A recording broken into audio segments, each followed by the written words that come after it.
www.flashandbladepodcast.net. Podcasts here. What the... No, I'm not going to ask.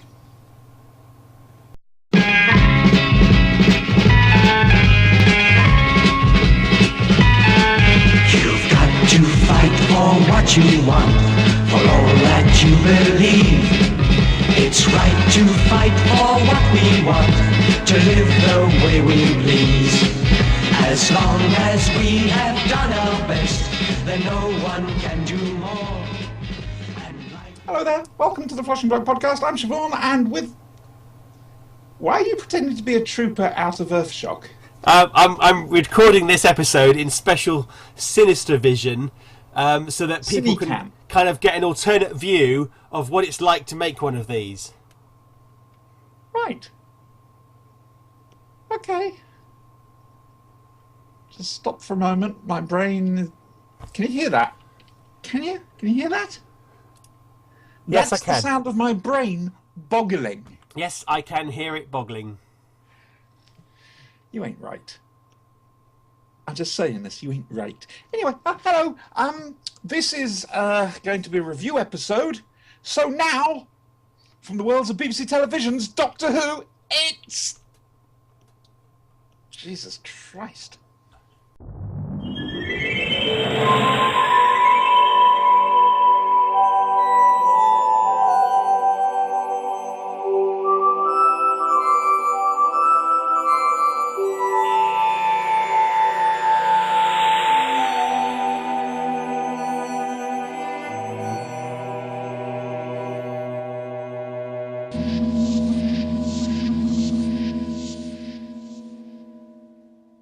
Hello there. This is a review. But yes, it's Into the Dalek. Dalek! This is fucking weird. This is just... Oh dear. Yeah, so Daleks. Into the Daleks. Oh dear. So the first full outing. So basically, this is the arc in space to last week's Deep Breath's Wobot. This is where Capaldi gets his chance to show what his Doctor's really like. Can I just throw something in there before you... It's also the Beast Below. No. No? No. The reason I'm... Hello, incoming Tango. I just thought there were some similarities, that's all, but carry on. Now, the reason I say this is because they've deliberately said that because of the change of tone... Yeah. From Tennant and Smith to Capaldi, they've sort of said this is a similar change of tone from Pertwee to Baker. You know, the Hinchcliffe era. Yeah. Whereas Smith didn't really change the tone of the programme as such. The colour palette did. No, my only reason for mentioning the Beast Below is that there are some similarities between this episode and that episode. But Kasploosh. Well, there's the Kasploosh, but do your thingamy bob first, and we'll discuss this. You know you're going to scare people watching in 3D with your hands, don't you?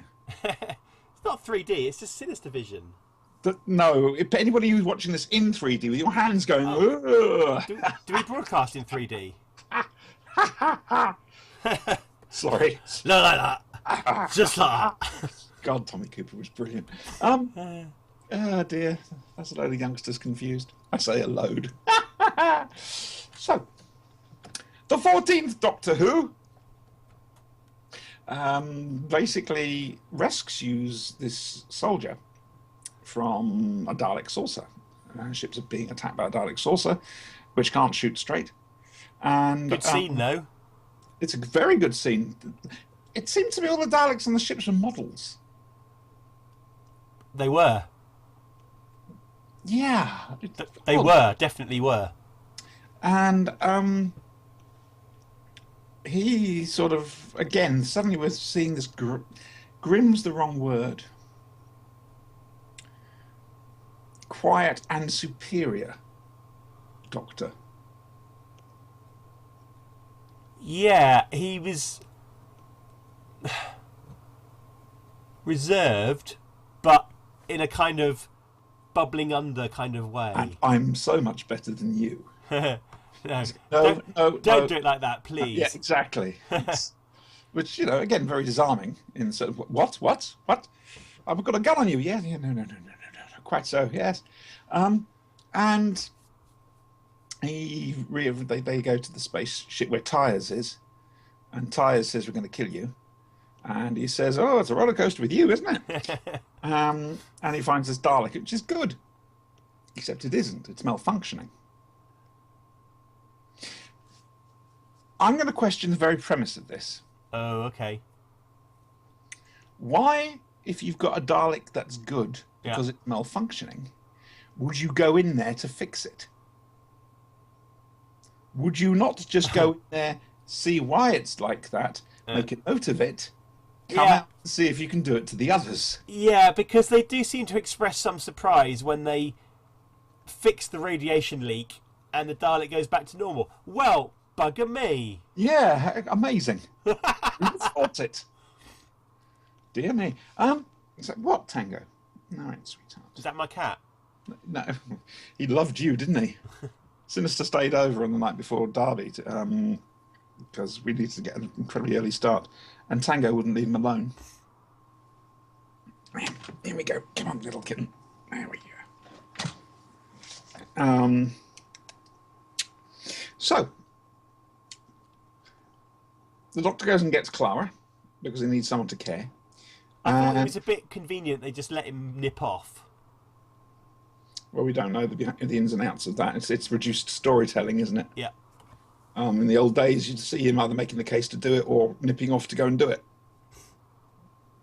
Isn't that right? Yes, it is.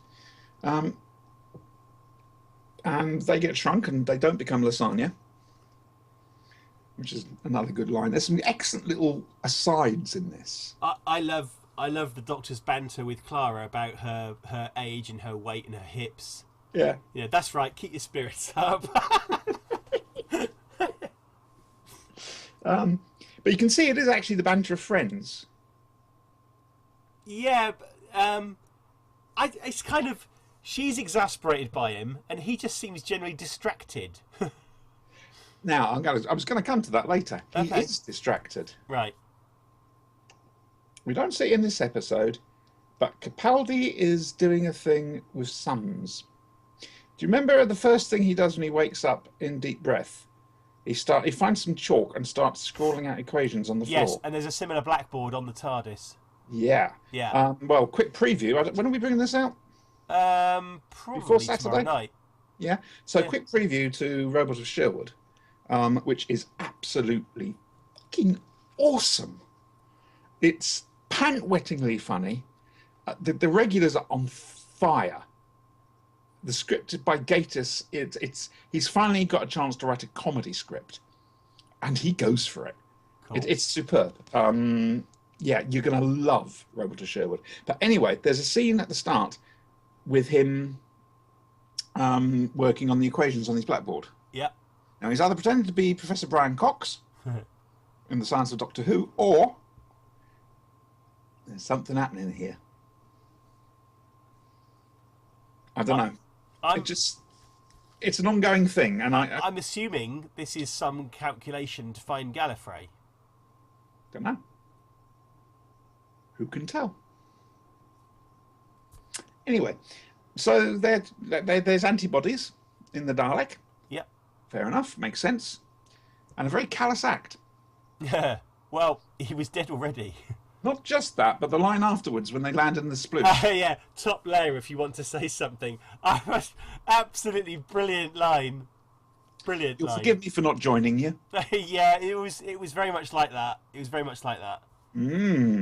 I've actually said, and I've said this on Twitter and I think on Facebook, that Capaldi has the arrogance of Hartnell and Colin Baker, but he has the vulnerability of Davison. He's also very, very early Tom. It's a very interesting mix because he is. There is a lot of bluster about him, but also he can be. No. And he says things before he thinks, and he can be hurt quite easily. Yeah. It's Tom, but with his heart on his sleeve a bit more. And it's almost as if the Doctor is getting used to the fact that he's in an older body again, and perhaps shouldn't be saying these things as quickly as he should have done before. You know? No, it's again, we're on a journey with this one. Yeah. He's right. This is him grumpy. This is him up against the Daleks. And let's face facts. When it comes to the Dalek, all bets are off. Yeah. Clara miraculously works out how to fix everything. Yeah. How to put the Dalek back as they want it to be. This is why I'm comparing this episode to The Beast Below.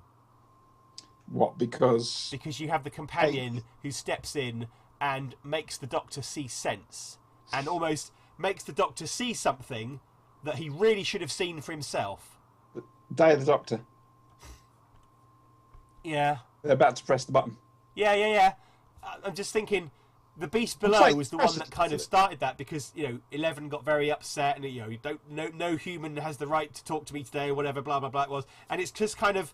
Plus, of course, the Kasploosh, which you mentioned earlier. Yeah. It just seems there are a number of different tropes coming out, Yeah. The soldiers were good. I enjoyed the soldiers. And again, you've got the mirroring of Danny Payne. Danny Pink. The battle scenes were excellent. Yes, they were. For once, the humans weren't using bullets. They were using lasers. And the Daleks were just slaughtering everybody, which is brilliant. Daleks had a couple of casualties as well. They did. They weren't completely invulnerable. Proper exterminations, except I noticed the skeletons weren't in negative. I thought one of them was. Nah. Yeah, it was nice to see that. That's a callback to Resurrection of the Daleks up to a point. Yeah. So they weren't getting thrown back against the wall. And then. Oh no, I'm thinking of something else. No, you're wrong. Yes, carry on. Yes, with the airlock door, you mean? Yes, I see what you mean. Yeah. You fools! I told you they'd mind the corridor. Look at this cat. Yeah. So, again, Clara working it out, and the Doctor trying. The interesting thing about the fact, bad move when it came to the Doctor showing his memories. Yeah. He should have thought that one through. Yeah. When it comes to Daleks, he's incredibly tainted. He adores the beauty and wonder of the universe, but as soon as you mention Daleks, the darkness kicks in. There's another similarity to this and a previous episode. Rings of Akaten. Where the Doctor is essentially, gesticulating in front of something. And now I know in this case it was the Daleks kind of green screen. Yeah, and it's just I read somewhere that somebody was saying how can Capaldi get away with it and Matt Smith gets derided for it, because Akaten is a rubbish episode. I don't like it. It's not. I love Akaten. I don't like it. Whereas you're wrong. Whereas this was more. This was more. What's the word? Realistic, to my mind. Really? Yes. You got, instead of the Doctor essentially talking to an entire solar system, an entire sun, he's miniaturized talking to a Dalek in front of its own monitor screen. That's much more realistic. But yes, okay. You're right. Plugging himself in. Program about a man who lives forever, traveling in time and space in a wooden blue box. What, are you telling me this is not realistic? No. But you're right. Plugging himself into the Daleks' neural net, so to speak, was not a good idea. Not him. No. Clara, maybe. Possibly. Because she could have, the wonder and innocence of the human companion. Then people would be complaining, well, it's Clara, where she saved the day. You can't please anyone, quite frankly. No. It's the internet, stupid. What? What do you want? What? Oh, Soppy, look at their little paw. So, just a quick aside. It occurs to me that when we reviewed the last episode, is your head slowly tilting this way? No. When we reviewed the last episode, I wanted to mention something and I forgot to mention it. This was a point raised by my wife, right? Mm-hmm. She complained that in Deep Breath, she couldn't understand what Capaldi was saying half the time because he was mumbling. Oh dear. I didn't find that as much of a problem in this one. Oh, trust me, in Robot of Sherwood, you won't have any trouble.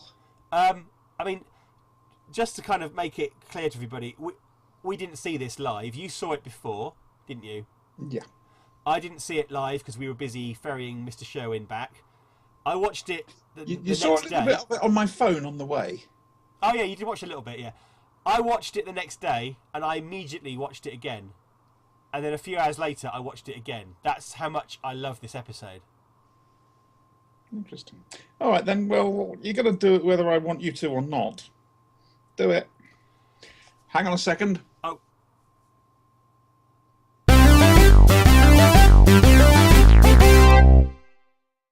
Okay. This might shock you. Okay. 9 out of 10.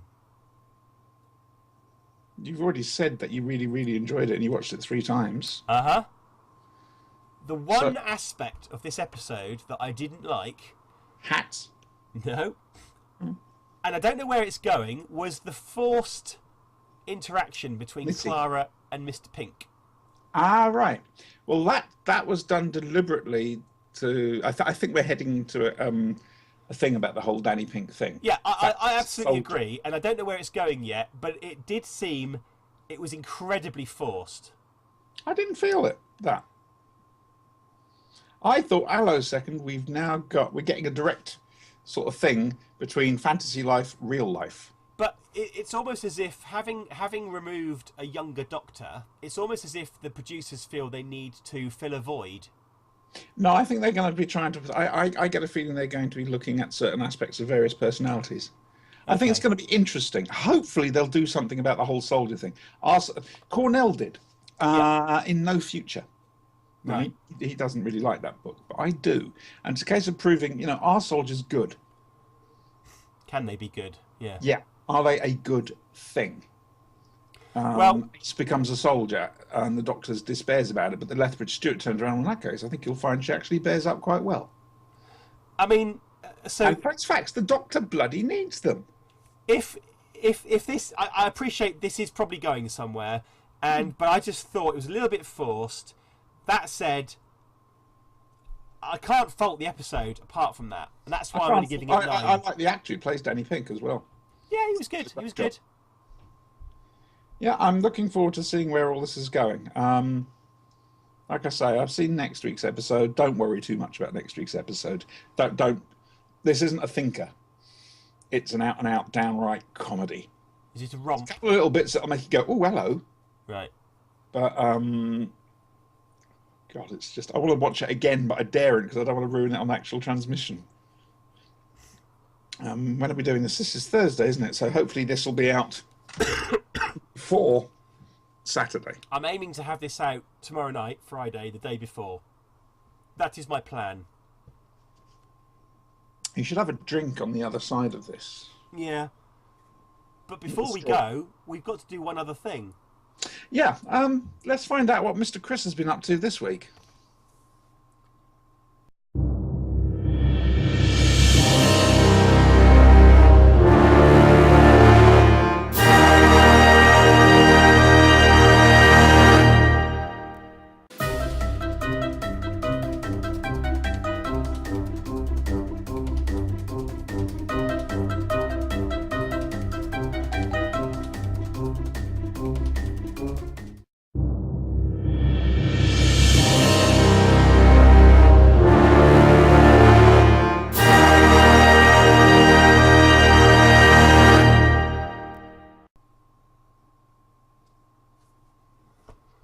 So, have you decided on the photo for this time? No. Shall I just move on? Yes. Okay. Right, that was Doctor Who.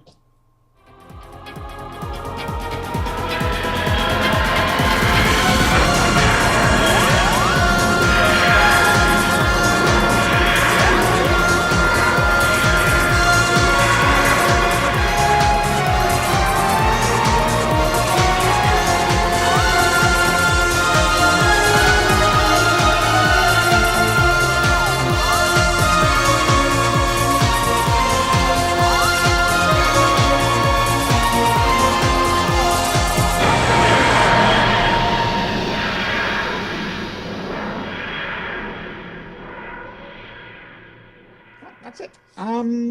Yeah, for the moment. We've got another show in the bag. In fact, we've got 2 shows in the bag. 2 more, yeah. One other thing. I started streaming my games of World of Tanks on Twitch TV, which is Twitch TV. Hang on a second, I'll tell you what it is, because I don't know. It's www.twitch.tv/McFadyan, which is MacFadyan.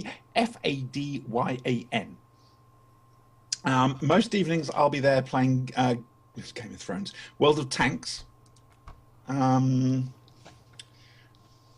and you'll hear me chatting away, babbling away. You can interact with me. You can there's like a chat box. You can type in questions and comments and slag me off. I'm the world's worst games player.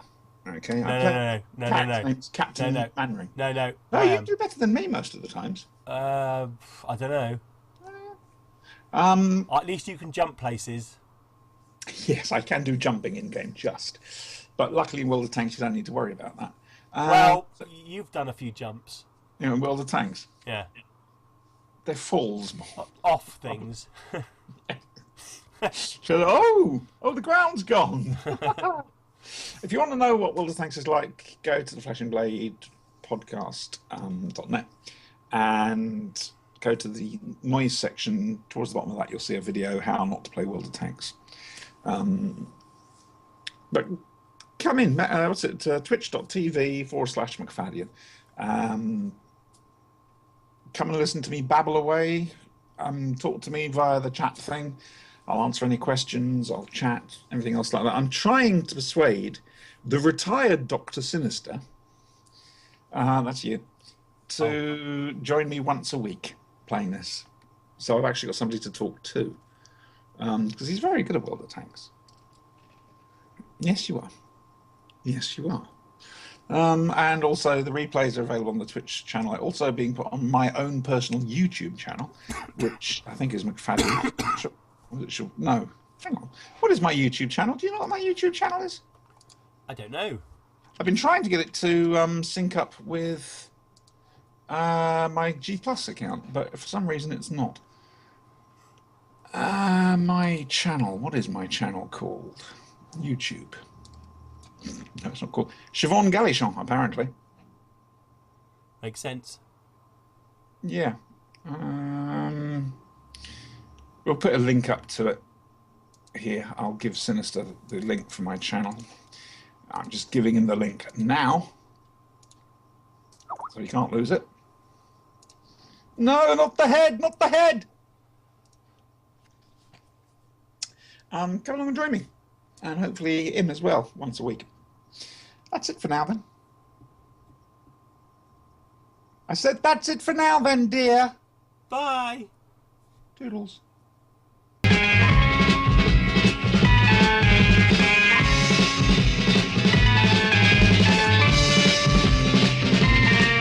You've got to fight for what you want, for all that you believe. It's right to fight for what we want, to live the way we please. As long as we have done our best, then no one can do more. And life and love and happiness are well worth fighting for. They're well worth fighting for.